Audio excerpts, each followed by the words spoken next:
The offer I couldn't refuse. Tampa was unforgiving in the summer. The air buzzed with humidity and desperation, and for a broke college senior like Toby Raymond, dreams felt like sand slipping through calloused fingers. He wasn't anyone special, or at least, that's what he told himself as he stared blankly at the ceiling fan above his tiny studio apartment. One more missed rent payment, and he'd be out on the street. His scholarship covered tuition at Gulf Coast State, but barely stretched to food, let alone the rising rent in Ybor City. Toby was a journalism major with a razor-sharp wit, a closet full of rejection letters from internships, and a mother back in Arkansas who still thought he worked part-time at the library. She had no idea her son had sold plasma 3 times last week just to buy oatmeal. That night, his laptop was his last companion.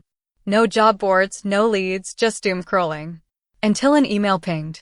Subject: Urgent paid position, confidential household assignment. He clicked it. Probably a scam. But the offer was surreal. $15,000 for 28 days. Must reside on-site at the Alohan estate. Must follow appearance guidelines. Full confidentiality required. No prior experience necessary. There was no company name. Just a phone number and an address in Winter Park outside Orlando. Toby was about to delete it until he saw the attached image, a sprawling stone mansion covered in ivy, straight out of a Gothic novel. His bank account said $6.71. His fridge hummed, empty. And he hadn't told anyone, but he was 3 days from eviction. He hesitated, then dialed the number. Alohan Estate, Miss Valencia's residence, came a smooth female voice. I'm calling about the job posting. There was a pause. You sound, right? Come tomorrow. 9 a.m. sharp. Don't be late. Click. Toby stared at the phone. No interview? No questions? Was this a prank? But he had nothing to lose. Hourglass not done the arrival. He borrowed slacks and a wrinkled white shirt from his neighbor Kenny, who was 3 sizes bigger and smelled like Axe body spray. By the time he reached Winter Park, the sun was climbing high, and his palms were slick with sweat and nerves. The Alohan estate was even more impressive in person. Wrought iron gates stood between him and a cobblestone drive, winding through trimmed hedges and statues of mythological women. The door, massive and wooden, opened before he could knock. Standing there was Miss Valencia Alohan.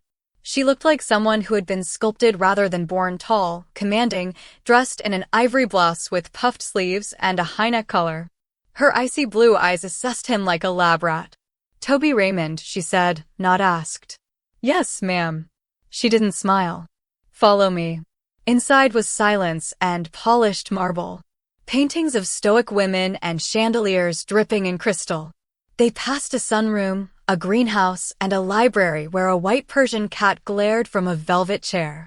She led him into a sitting room with velvet curtains and a tea tray waiting. Do you understand what you've applied for? She asked. Honestly? No, Toby said, already regretting it. Miss Valencia arched a brow. Good. That's better than pretending. This position is not conventional. She stood, walked to a sideboard, and returned with a thick contract. For the next 28 days, you will serve as my live-in maid. Fully. That includes attire, etiquette, posture, and presence. You will live, act, and carry yourself as a female domestic servant. Your name while employed will be Tabitha. Toby coughed. I'm sorry, did you say female? Correct. And that's non-negotiable. Do you consent? Toby's brain screamed no, but his stomach growled yes. $15,000. Paid in full upon completion. Room, board, and wardrobe provided. Early departure forfeits all payment. You may document your experience privately for academic use, pending approval. Toby stared at the contract. 30 pages. He scanned phrases like obedience clause, behavioral correction, and aesthetic alignment. But there it was, $15,000 in bold at the bottom. He signed. Miss Valencia took the contract and nodded. Welcome, Tabitha. Your old self remains outside this house.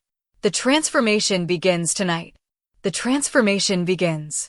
Dinner that night was not what he expected. Miss Valencia didn't eat with him. Instead, a silent older woman named Mrs. Gray served him soup and herbal tea in a candlelit dining hall. The food was incredible, but he couldn't stop looking at the mirrored walls, as if every reflection mocked him with what was coming. Later, Mrs. Gray returned. "This way, miss," she said. "Miss?" Toby blinked. She led him down a hall, into a lavender room, and there, waiting, were 3 dresses, 2 wig stands, a rack of heels, and a makeup vanity. A hot bath steamed in the clawfoot tub nearby. "Undress," she said, pulling a pink satin robe from a hook. "We begin shaping tomorrow, but the image starts tonight." Maybe we could slow." She shook her head. "You've signed. You're under contract." He undressed, blushing, as she laid out delicate underthings. For the first time, he noticed the faint perfume in the room, lilac and rose. By the time the clock struck 10, he stood in front of the mirror, trembling. His face was still his, but softened. The wig curled gently to his shoulders. The dress clung in all the wrong places. His voice cracked when he tried to speak. "Good night, Miss Tabitha," Mrs. Gray said, switching off the light. Becoming Tabitha. Toby didn't sleep that first night. The silk sheets were too smooth. The perfume lingering on his skin felt alien. And the mirror on the far wall, the one that caught his reflection whenever he turned over, was the worst of all. The face staring back wore soft curls and pale pink lips. Not Toby. Tabitha. At 6 a.m. sharp, the knock came. "Up, Miss Tabitha," came Mrs. Gray's voice. "You have training. Soap the morning routine." He shuffled into the bathroom and stopped cold. The robe he'd worn last night was gone. In its place was a delicate corset, lace-trimmed panties, and a garter belt laid out on the vanity. A note sat on top. "You're a canvas. Become the painting." V. Toby groaned. He considered protesting, but remembered the signature on the contract. He began dressing. The corset wasn't made for comfort. It pulled him inward, squeezed his torso tight. When Mrs. Gray returned, she cinched it tighter, then added a petticoat, stockings, and finally a black satin maid's dress with white cuffs and a tiny bell at the collar. "Posture," she said, tapping his back with a riding crop. Chest out. Shoulders back. Eyes down. His face burned. Next came voice training. "Higher pitch," said a new woman, introduced only as Madame Cordelia. "Softer tone. Smile with your words. Maidens don't bark like boys." They sat in a mirrored salon filled with makeup tools, posture books, and one thing Toby couldn't stop staring at: a long veil, displayed like a trophy on a mannequin head.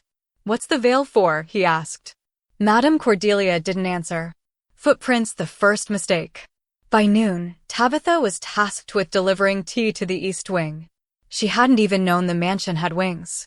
The corridor curved slightly, and paintings of elegant, faceless women lined the walls. The tray shook in her hands. Her heels were unsteady. And when she turned the corner, she crashed. The tray hit the floor with a clatter. China shattered. Tea soaked the carpet. From behind a half-closed door, a voice rang out. "Miss Valencia will be disappointed." Tabitha froze. A young woman, no, not quite a woman, stepped out. She had raven black hair in perfect waves and a white ribbon tied tightly around her throat. She was dressed in the same uniform as Tabitha. "I'm Chloe," she said. "I was once where you are." Are you another maid?" Chloe's eyes narrowed. "Something like that. But I wouldn't get too comfortable here if I were you." Before Tabitha could ask more, Chloe turned and disappeared down the corridor. Performing arts Miss Valencia's displeasure. "She warned me you'd trip," Valencia said later, when Tabitha stood in shame before her. "I'm sorry. I'll..." Silence. Valencia circled her slowly. Her heels clicked across the tile like a metronome of power. "This is not about spilled tea. This is about your ability to transform. You do not half-step through this experience. You become. Or you fail." Tabitha nodded, throat dry. Valencia raised her hand not to strike, but to touch. Her fingers gently lifted Tabitha's chin. "You're afraid," she said. "That's good. Fear humbles the ego. It cracks the shell of the old self." Then she stepped back. "You'll serve dinner in the grand hall tonight. In full presentation." Full presentation? You'll see, she said with a smile that was somehow both warm and wicked. Woman dancing the grand hall. That evening, Tabitha stood in front of a gilded mirror, trembling. Her face was flawless, thanks to Madame Cordelia's help: bold eyeliner, soft flushed cheeks, and glossy lips the color of cherry blossoms. But it was the gown that left her speechless. She wore a tight, floor-length dress of deep violet satin, with ruffles at the hips and sleeves that fell off the shoulders. A choker encircled her neck. Her hair, now styled in loose waves, spilled over one side of her face. The heels were at least 4 inches tall. Mrs. Gray adjusted the diamond-shaped brooch pinned to her chest. "Tabitha," she said, "this is not a costume. This is who you are for tonight. Forget Toby." And for a terrifying moment, she almost did. Candle the guests. The grand hall was packed with strangers in masks. Men in sharp tuxedos. Women in sleek gowns. And in the center, like a spider in her web, sat Miss Valencia, now wearing a black velvet gown and elbow-length gloves. She raised a glass. "To refinement," she said. "And to the art of becoming." Tabitha served champagne, curtsied, and tried not to wobble. She passed a group of laughing guests, one of whom whispered, "She walks like a deer on stilts." But someone else said, "She's exquisite for a first week." The words hit like a shot of champagne. Exquisite? Tabitha felt the corners of her lips curl. Maybe she could become this. Bust in silhouette, a stranger who knows. After the dinner, as Tabitha passed the west garden to return the trays, she was startled by a soft voice behind her. "Toby?" She froze. Standing by the fountain was a man, mid-20s, sharp suit, tousled dark hair. His eyes were kind. Familiar. "Sorry," she began. "I think you have the wrong." "I know it's you," he said gently. "It's me. Noelle. We had political journalism together last year." Her knees almost gave out. "What are you doing here?" she whispered. He stepped closer. "Miss Valencia invites guests. She invited me. But when I saw you, I didn't know you were into this." "I'm not," she said, heat rushing to her face. "I mean, I wasn't. It's a job. A contract." "I'm not judging," he said. "I'm just surprised. But also, you look confident. I've never seen you like this." She didn't know what to say. So she didn't say anything. Noelle smiled. "I'm staying here a few days. Maybe I'll see you around, Tabitha." He walked off and left her breathless. The secrets we wear. The night after the Grand Hall event, Tabitha couldn't stop thinking about Noelle. He had called her confident. He had called her beautiful, without saying it directly, but it was in his voice. And worse, it felt good. Too good. She should have felt ashamed. She was wearing someone else's name, someone else's face, someone else's clothes. But when he said her name, Tabitha, she didn't flinch. She answered. Locked with key behind locked doors. The following day, Tabitha's duties returned to normal, dusting chandeliers, serving afternoon tea, and polishing shoes in the hallway beside the towering grandfather clock. It was there that she noticed something strange. At exactly 3:15 p.m., the clock chimed, but not like before. This time, the note it rang ended with a soft echo from the wall. Tabitha tilted her head. The echo wasn't coming from the clock. It was coming from behind the paneling. She touched the carved wood and pushed. Click. A sliver of the panel gave way, revealing a hidden door. Her heart pounded. But curiosity, that cursed journalist instinct, overrode caution. She opened it and stepped into darkness. Candle the mirror room. She lit a match from the nearby sconce and followed a narrow staircase down. At the base was a room full of mirrors. Not decorative ones, functional ones. Studio-style mirrors with light bulbs around the edges. Makeup chairs. Wigs. Corsets. Dozens of mannequins dressed in old Maid uniforms, each tagged with a different name. Hazel. Mary. Penelope. Chloe. And one at the very end. Tabitha. She stepped toward it, breath shallow. The dress was identical to hers. The tag had a date, just 6 days ago. But there was something else. A journal. She opened it. The pages were written in a tight, elegant script. Transformation is not about disguise. It is about emergence. My guests wear masks to hide. My maids wear dresses to become. The page turned. Chloe resisted. But Chloe also bloomed. As they all do. A chill crept over her. What was this place? And who were the guests, really? Woman dancing the masked confessions. That evening, she was assigned to serve wine in the velvet drawing room, where guests lounged on velvet chaises and played a strange version of Truth or Dare called Unmasking. Each participant wore a half-mask, and when their name was called, they had to reveal a secret or remove part of their costume. One man confessed he had embezzled millions from his own father's company. A woman admitted she had 3 separate lives in 3 different cities, none of which knew about the other. But when Noel was called, his eyes scanned the room until they landed on her. I have a crush on someone in this mansion, he said simply. Gasps rippled through the room. Tabitha felt like every candle in the room flickered with that one sentence. Valencia watched silently, her eyes unreadable. Scroll the warning. After the gathering, Tabitha was summoned. She expected praise. Instead, she got a warning. Miss Valencia stood by the rosewood fireplace, holding the very journal Tabitha had found earlier. You found the mirror room, she said, not asking. I'm sorry, I didn't mean. It doesn't matter. Curiosity is in your nature. I expected it. Are they all, like me? The other maids? Were they all men? Valencia nodded slowly. Some were. Not all. But they were all running. From something. And what are they now? She stepped closer. Stronger. Softer. Freer. But most importantly, honest. Tabitha swallowed. Is that what you want from me? Valencia didn't answer right away. She walked to the window, looking out at the moonlit hedges. I don't want anything for you, Tabitha. I offer a choice. I give you the space to become. But if you betray the rules or compromise the experience for others. Like Noel? Valencia's eyes snapped back to her. Yes, like Noel. There was silence. You're not here to be rescued, she said softly. You're here to see if you need rescuing at all. Seedling the garden talks. The next afternoon, Tabitha found Noel by the greenhouse. He leaned against the old stone wall, chewing on a toothpick, and grinned when he saw her. So, you found the mirror room too, huh? She blinked. Wait, you know. He nodded. Valencia let me find it last year. She likes to watch people change. Why are you here? He shrugged. I come back sometimes. To see if I've changed too. And the crush thing you said? He looked her straight in the eyes. I meant it. Tabitha opened her mouth, but no words came out. You don't have to say anything, he said gently. I just wanted you to know someone sees you. Really sees you. And then he did something that completely melted her fear. He kissed her hand. No snide comments. No jokes.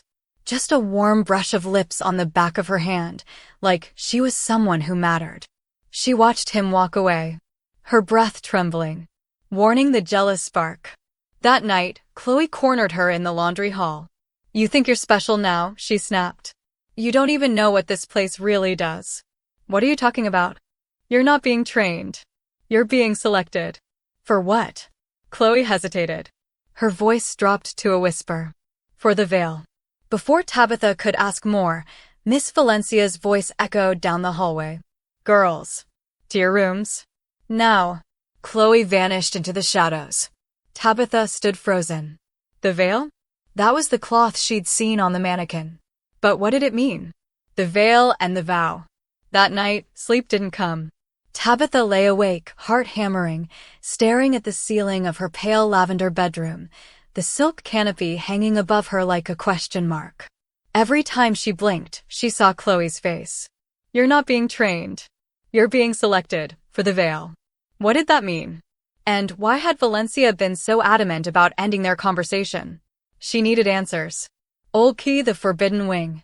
At 2:14 a.m., Tabitha slipped out of bed. She was still wearing her dressing gown, her hair loosely tied, makeup removed.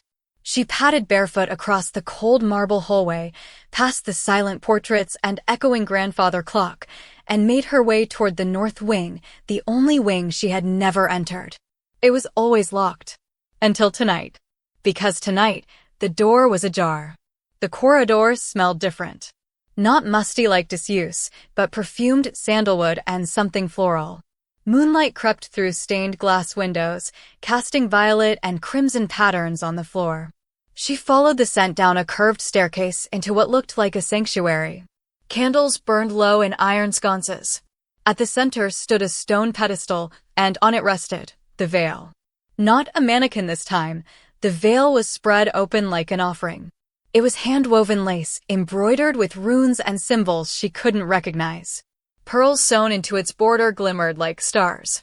It shimmered with an almost unnatural light. And, beside it, was a book. A ledger. Tabitha opened it with trembling fingers.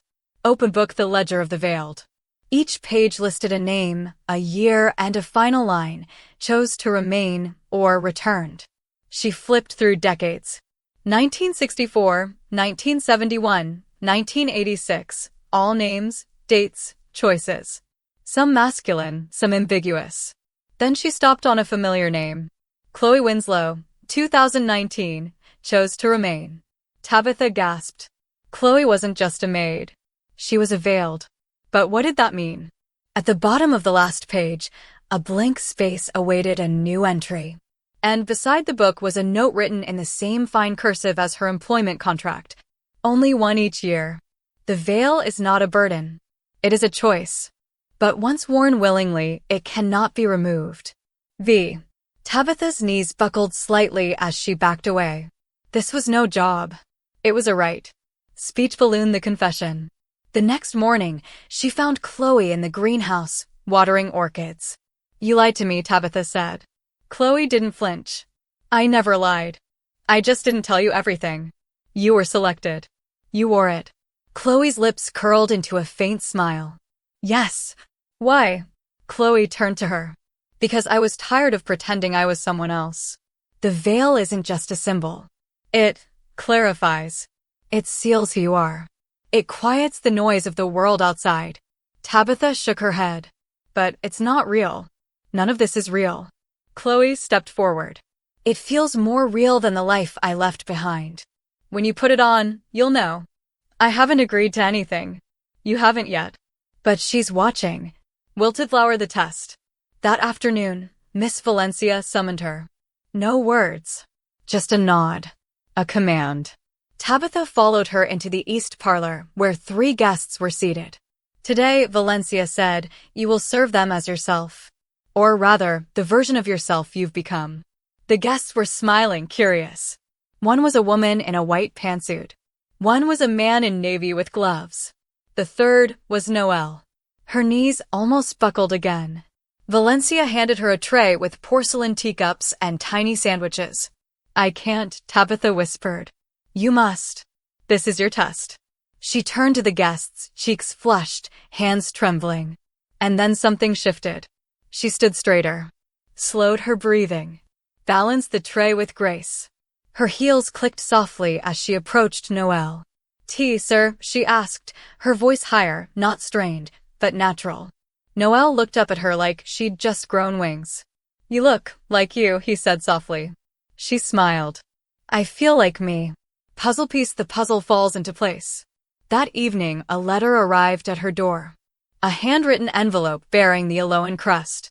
Inside was a single card, gilded at the edges. You are invited to the ceremony of the veil.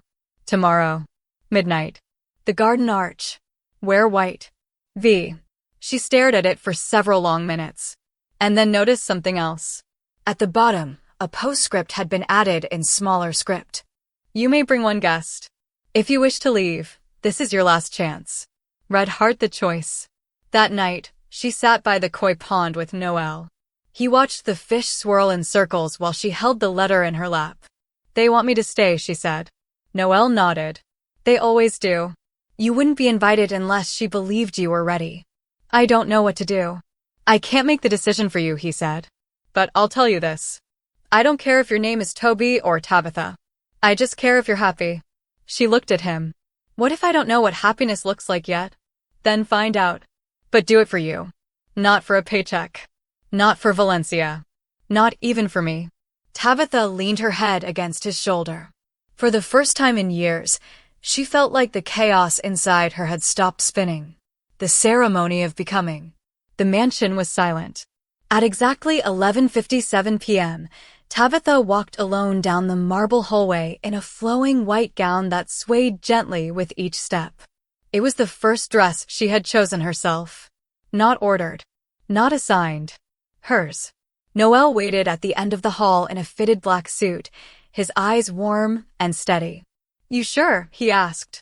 "No," Tabitha whispered, "but I'm ready." He offered her his arm. She took it. Together, they stepped into the moonlit garden. Crescent moon, the midnight ceremony. The garden had been transformed. Fairy lights dangled from the rose-covered trellises. Floating candles shimmered in the koi pond.